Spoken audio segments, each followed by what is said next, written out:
Film की शुरुआत एक काफिले से होती है जिसमें सैनिक एरिया 51 से एक अत्यधिक गोपनीय पैकेज लेकर जा रहे होते हैं। सैनिक अनुमान लगाते हैं कि पैकेज में क्या हो सकता है, तभी एक नवविवाहित जोड़ा उसी सड़क पर ड्राइव कर रहा होता है। पति का ध्यान भटक जाता है क्योंकि उसकी पत्नी उसे ब्लोजॉब दे रही होती है। इस बीच उनकी कार सैनिकों के ट्रक से टकरा जाती है जिससे बड़ा धमाका होता है और दोनों मारे जाते हैं, जबकि पैकेज सड़क पर गिर जाता है। सैनिक पैकेज के पास आते हैं, तभी वहां एक विशाल ज़ॉम्बी जिसका नाम ज़्यूस प्रिचर्ड सिट्रोन है, प्रकट होता है और वह सैनिकों को बेरहमी से मार डालता है। ज़्यूस ड्राइवरों को घेर लेता है, एक का जबड़ा फाड़ देता है और दूसरे को काट लेता है। दोनों ड्राइवर भी ज़ॉम्बी बन जाते हैं और अब ज़्यूस की नज़र लास वेगास पर होती है। ज़ॉम्बी जल्द ही वेगास पर हमला कर देते हैं जिससे कई भाड़े के सैनिकों को उन्हें मारने के लिए भेजा जाता है।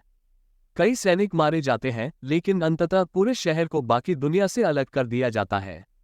कई साल बाद एक पूर्व सैनिक स्कॉट वार्ड डेव बॉटिस्टा एक डायना में काम कर रहा होता है जब अरबपति कैसीनो मालिक ब्ली तनाका हिरोयुकी सनादा उससे मिलने आता है। वह स्कॉट को बताता है कि वेगास स्ट्रिप के नीचे उसके होटल के नीचे $200 मिलियन की राशि छिपी हुई है और वह चाहता है कि स्कॉट और उसकी टीम सरकार के वेगास को नष्ट करने से पहले वह पैसा निकाल लाए। तनाका स्कॉट से कहता है कि वह $50 मिलियन ले सकता है और उसे अपनी टीम में बांट सकता है। स्कॉट की बेटी केट एला पुर्नल एक क्वारंटाइन जोन कैंप में स्वयंसेवक के रूप में काम करती है। वो एक महिला गीता खुमा कुरैशी की दोस्त है और उसकी 2 बच्चियों की देखभाल में मदद करती है। गीता एक महिला लिली, जिसे द कोयोट नोरा और नेजेडर के नाम से जाना जाता है, की मदद लेना चाहती है, जो लोगों को शहर के बाहर तस्करी करके निकालने में मदद करती है। गीता बस इतना पैसा चाहती है कि वह गार्डों को रिश्वत देकर खुद और अपने बच्चों को कैंप से बाहर निकाल सके। महिलाएं एक हिंसक गार्ड बर्ट कमिंग्स थियो रॉसी द्वारा परेशान की जाती हैं, जो महिलाओं को सताने के लिए बहाना ढूंढता रहता है। स्कॉट इस बात से परेशान है कि उसे अपनी पत्नी को उसके सामने मारना पड़ा था जब वह ज़ॉम्बी बन गई थी, और यही वजह है कि केट ने वर्षों से उससे कोई संपर्क नहीं रखा। तनाका के प्रस्ताव को लेकर स्कॉट अनिच्छा से सहमत होता है। वह अपनी पुरानी साथी मारिया क्रूज एना डेला रेगुएरा को शामिल करता है, जो एक मैकेनिक के रूप में काम कर रही होती है। वह बिना हिचकिचाए स्कॉट के साथ जाने के लिए तैयार हो जाती है और वे अपने दूसरे पुराने साथी वेंड्रोहे ओमारी हॉडविक, जो एक रिटायरमेंट होम में काम करता है, को भी शामिल करते हैं। इसके बाद वे safecracker Ludwig Dieter Matthias Schweighofer, helicopter pilot Marianne Peters Tig Notaro और zombie killer Mikey Guzman Raul Castillo को भी भर्ती करते हैं। टीम तनाका से मिलने जाती है ताकि योजना पर चर्चा की जा सके। गुज़मैन 2 अन्य सदस्यों डेमन कोलिन जोन्स और चैम्बर्स सामंथा विन को भी लाता है, हालांकि डेमन ज़ॉम्बी के बारे में सुनते ही छोड़ देता है।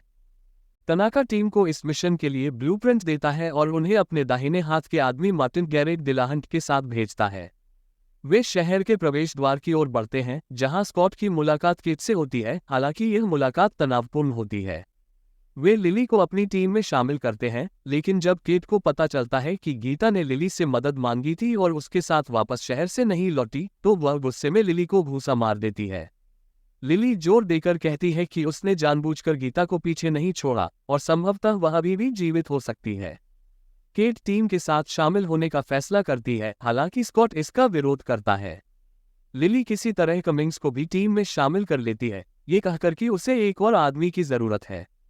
टीम वेगास में प्रवेश करती है जहां उन्हें एक ज़ॉम्बी टाइगर वैलेंटाइन गार्डन करते हुए मिलता है। वे आगे बढ़ते हैं और लिली कमिंग्स की टांग में गोली मार देती है और उसे बांध देती है, ये कहते हुए कि वहां पर ज्यादा स्मार्ट, ताकतवर और अल्फा ज़ॉम्बी मौजूद हैं और उसने कमिंग्स को एक बलिदान के रूप में लाने का इरादा किया था क्योंकि उसने कैंप में महिलाओं के साथ दुष्कर्म किया था।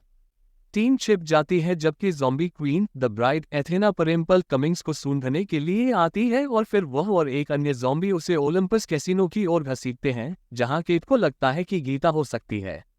वास्तव में कमिंग्स को ज़्यूस और उसकी अल्फा ज़ॉम्बी की सेना के सामने लाया जाता है और ज़्यूस उसे काटकर ज़ॉम्बी बना देता है। टीम आगे बढ़ती है और लिली उन्हें हाइबरनेट कर रहे ज़ॉम्बी के बारे में चेतावनी देती है। वे धीरे धीरे ज़ॉम्बी के पास से निकलने की कोशिश करते हैं, लेकिन चैम्बर्स गलती से एक को टकरा देती है। वह उसे सिर में छुरा घोंप देती है, लेकिन दूसरा जाग जाता है। फिर सिर में छुरा और एक और जाग जाता है, फिर छुरा। आखिर में एक की बाह से कुछ ट्रे नीचे गिर जाती हैं, जिससे आवाज होती है और सभी ज़ॉम्बी जाग जाते हैं। टीम उन पर गोलियां चलाने लगती है और चैम्बर्स कुछ को मारने में कामयाब होती है, लेकिन वह ज्यादा संख्या में ज़ॉम्बी से घिर जाती है और उसे काट लिया जाता है। वह गुज़मैन की ओर देखती है, जो मजबूरी में उसके गैस टैंक में गोली मारता है, जिससे विस्फोट होता है और चैम्बर्स और अन्य ज़ॉम्बी मारे जाते हैं ताकि बाकी टीम बच सके। टीम आगे बढ़ती है, जहां उन्हें उस इमारत के और ब्लूप्रिंट मिलते हैं, जिसका मतलब है कि तनाका ने अपनी दौलत के लिए पहले भी कई टीमें भेजी हैं जो मारी गई हैं। मार्टिन इस बात से इनकार करता है कि उसे इसके बारे में कुछ पता था। टीम विभाजित हो जाती है। मार्टिन और लिली परिधि की जांच करने जाते हैं। पीटर्स हेलीकॉप्टर चालू करता है, डिटर वेंड्रोगे और गुज़मैन के साथ वॉल्ट की ओर जाता है और स्कॉट और केट बिजली चालू करने जाते हैं।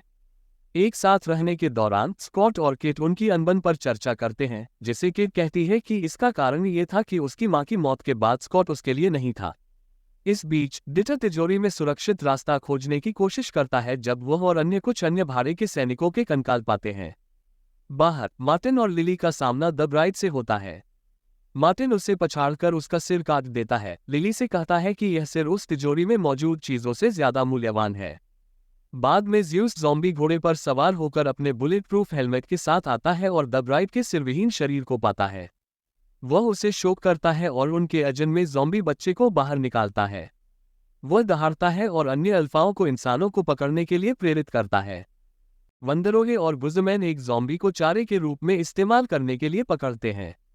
वे एक माइक्रोवेव किए हुए हाथ को हॉल के अंत तक फेंकते हैं ताकि वह सभी बम विस्फोटक जाल को सक्रिय कर सके और बाकी 3 लोगों के लिए रास्ता सुरक्षित हो सके।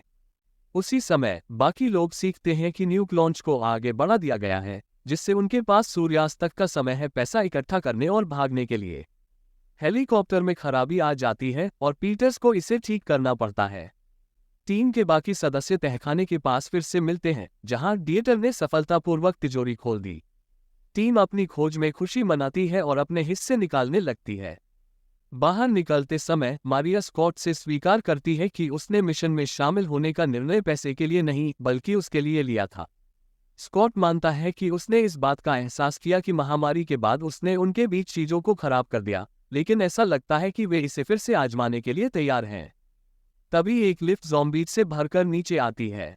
उनमें से एक मारिया का सिर पकड़ता है और उसे 180 डिग्री घुमा देता है, जिसे देखकर स्कॉट डर जाता है, लेकिन वह लड़ने और भागने के लिए मजबूर हो जाता है। इस बीच मार्टिन लिली को फंसाता है और ब्राइड का सिर लेकर भाग जाता है, ये कहते हुए कि यही तानाका चाहता था, जिससे वह उसके डीएनए का उपयोग करके एक पूरी ज़ॉम्बी सेना बनाने की योजना बना रहा था। डिएटर और वंदरोगे तिजोरी के पास ज़ॉम्बीज से लड़ते हैं, लेकिन डिएटर मारा जाता है जबकि वंदरोगे तिजोरी के अंदर फंस जाता है जब ये बंद हो जाती है। टीम भागने की कोशिश जारी रखती है, लेकिन गुज़मैन को काट लिया जाता है और वह ज़ॉम्बीज को मारने और खुद को मारने के लिए ग्रेनेड्स का विस्फोट कर देता है। मार्टिन सिर के साथ भागने की कोशिश करता है, लेकिन वेलेंटाइन उसे ढूंढ लेता है, जो उसे बुरी तरह से घसीटता है और अंततः मार्टिन के सिर को खाकर समाप्त करता है। स्कॉट और लिली ठीक किए गए हेलीकॉप्टर तक पहुंचते हैं, लेकिन ज़्यूस उन्हें ढूंढ लेता है। लिली ब्राइड का सिर पकड़ती है, उसने इसे मार्टिन को पता चलने से पहले ही बदल दिया था, और ज़्यूस को रोकने के लिए इसका इस्तेमाल करती है, जबकि स्कॉट और पीटर्स बच निकलते हैं। ज़्यूस एक बार से लिली को मारता है, लेकिन वह ब्राइड का सिर फेंक देती है और ज़्यूस इसे पाने से पहले ही इसे फुटपाथ पर चकनाचूर कर देती है। स्कॉट को पता चलता है कि केट गीता को ढूंढने के लिए ओलंपस गई थी और वह पीटर्स को उसे ढूंढने में मदद करने के लिए मनाता है। केट गीता और एक अन्य महिला जिसका नाम सैडी है को ढूंढती है। वे ज़ॉम्बीफाइड कमिंग्स से मिलते हैं, जो सैडी को मार देता है, इससे पहले कि अन्य ज़ॉम्बीज वहां पहुंचते हैं। केट कमिंग्स को सिर में गोली मारती है जबकि वह गीता के साथ भागने की कोशिश करती है। दोनों स्कॉट से मिलते हैं, जो ज़्यूस को एक ग्रेनेड से रोकता है। वे छत पर पहुंचते हैं, जहां पीटर्स उन्हें छोड़कर जा चुकी लगती है, लेकिन वह अपना मन बदलकर वापस आ जाती है। वे उड़ जाते हैं। ज़्यूस हेलीकॉप्टर पर कूदता है और स्कॉट से लड़ता है। पीटर्स तेज उड़ने की कोशिश करती है, तभी न्यूक वेगास पर गिरता है। इसके परिणामस्वरूप ज़्यूस स्कॉट की बाह में काट लेता है, लेकिन वह अपने बंदूक को पकड़कर ज़्यूस का सिर उड़ा देता है। विस्फोट का प्रभाव हेलीकॉप्टर तक पहुंचता है और इसे दुर्घटनाग्रस्त कर देता है, जिससे पीटर्स और गीता की मौत हो जाती है। केट बच जाती है और स्कॉट के पास जाती है, जो मर रहा है। वह उसे गीता के बच्चों को कैंप से बाहर निकालने के लिए पर्याप्त पैसा देता है। वह अपने पिता को आंसुओं में अलविदा कहती है और उसे ज़ॉम्बी बनने पर सिर में गोली मार देती है। केट टूट जाती है जैसे ही एक और हेलीकॉप्टर उसे बचाने के लिए आता है। वेगास के खंडहरों में वंदरोह तिजोरी से अपने हिस्से के पैसों के साथ निकलता है। वह एक कार ढूंढता है और एक एयरपोर्ट की तरफ जाता है जहां वह एक प्राइवेट प्लेन किराए पर लेता है। वह एयर होस्टेस के साथ एक टोस्ट करता है, तभी उसे चक्कर आने लगता है। वंदरोह बाथरूम में जाता है और अपनी बांह पर काटने के निशान को देखता है और पायलट कहता है कि वे मेक्सिको सिटी में उतरने वाले हैं।